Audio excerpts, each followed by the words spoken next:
नमस्कार मुलांना, इयत्ता तिसरी विषय बालभारती पाठ 19 सुगी या कवितेचा आज आपण स्वाध्याय पाहणार आहोत. चला.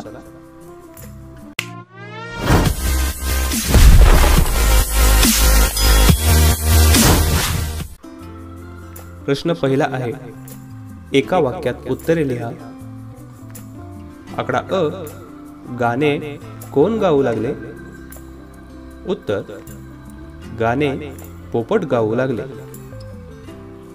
आकडा आ, चिंचेचे हातपाय कसे झाले आहेत? उत्तर, चिंचेचे हातपाय वाकडे झाले आहेत. आकडा ई, आगटी कधी पेटवतात?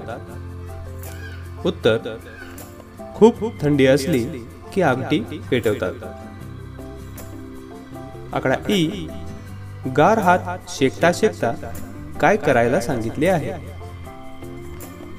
उत्तर, गार हात शेकता शेकता ओल्या शेंगा खायला सांगितले आहे. प्रश्न दुसरा, थंडीमुळे कोणाला काय झाले ते लिहा. आकडा अ, वळणावरचे झाड थर कापू लागले. आकडा आ, हरभऱ्याची राने ओली चिंब झाली. आकडा ई, लोकांचे हात गार झाले. प्रश्न तिसरा, जोड्या जुळवा. या ठिकाणी पहा, अ गट आणि ब गट असे 2 गट आहेत. आता आपण जोड्या जुळवूया. आकडा 1 पहा, खट्टे मिठे पेरू. आकडा 2, काट्यातून लगडलेली बोरे. आकडा 3, शेकोटी भोवती खाल्ल्या जाणाऱ्या शेंगा. प्रश्न चौथा, काटेरी झाडांची नावे लिहा. उत्तर, बोर, बाभूळ, करवंद, गुलाब इत्यादी.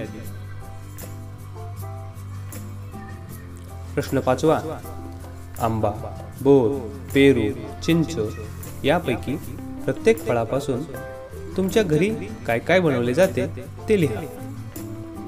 उत्तर, आंबा, आंब्यापासून आमरस, आंबावडी, लोणचे, मुरंबा बनवतात. बोरापासून पहा, लोणचे, फ्रूट सलाड. पेरूपासून सरबत, जाम, ज्यूस आणि चिंचेपासून सॉस, सरबत, चटणी अजून बरेच पदार्थ बनवतात ते तुम्ही लिहा. प्रश्न 6, तुमच्याशी चिंचेचे झाड बोलू लागले तर कल्पना करून लिहा. मुलांनो, हे तुम्ही कल्पना करून लिहायचं आहे, पण उदाहरणासाठी मी तुम्हाला खाली उत्तर देत आहे. उत्तर पहा, मी चिंचेचे झाड आहे. माझी पाने लहान असतात. माझी सावली गार असते. तुम्ही मुले माझ्या सावलीत खेळता तेव्हा मला खूप आनंद होतो. माझ्या फांद्यांना चिंचा लागतात. तुम्हाला चिंचा खूप आवडतात. जेवणातील पदार्थात चिंचेचा वापर केला जातो. मी लोकांच्या उपयोगी पडते याची मला धन्यता वाटते. तुम्ही खूप झाडे लावा आणि जगवा. प्रश्न 7, खालील फळातील बियांना तुम्ही काय म्हणता ते लिहा. आकडा अ, चिंच. चिंचेच्या बियांना आपण चिंचोका म्हणतो. त्यानंतर आंबा, आंब्याच्या बीला आपण कोय म्हणतो. त्यानंतर डाळिंब, डाळिंबाच्या बियाला आपण बीज म्हणतो. पुढे कलिंगड, कलिंगडाच्या बियांना आपण बी म्हणतो.